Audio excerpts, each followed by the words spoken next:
بسم اللہ الرحمن الرحیم۔ السلام علیکم ورحمۃ اللہ وبرکاتہ۔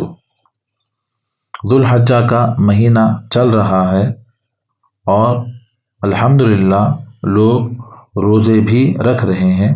اللہ روزداروں کے روزوں کو قبول و مقبول فرمائے، آمین۔ ایک ضروری اور اہم بات، رسول اللہ صلی اللہ علیہ وسلم کی طرف سے قربانی کرنا۔ ایک صحابی نے حضرت علی رضی اللہ عنہ سے دریافت کیا کہ آپ 2 دمبوں کی قربانی کیوں دیتے ہیں؟ حضرت علی رضی اللہ عنہ نے ارشاد فرمایا کہ رسول اللہ صلی اللہ علیہ وسلم نے مجھے وصیت کی ہے میں آپ صلی اللہ علیہ وسلم کی جانب سے بھی قربانی کیا کروں، اس لیے میں ایک قربانی حضور اکرم صلی اللہ علیہ وسلم کی جانب سے کرتا ہوں۔ ایک حدیث شریف میں آتا ہے، حضرت حنش رضی اللہ عنہ سے روایت ہے، میں نے حضرت علی رضی اللہ عنہ کو دیکھا کہ انہوں نے 2 دمبوں کی قربانی دی۔ میں نے عرض کی کہ یہ کیا ہے؟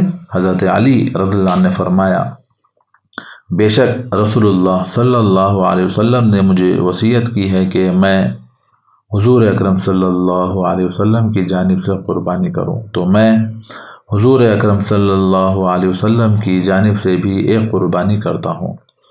اس حدیث مبارک سے معلوم ہوتا ہے کہ رسول اکرم صلی اللہ علیہ وسلم کی جانب سے بھی قربانی دینا بہتر ہے، بلکہ حضرت علی رضی اللہ عنہ کی سنت بھی ہے۔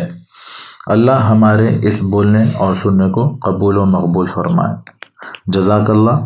السلام علیکم ورحمۃ اللہ وبرکاتہ۔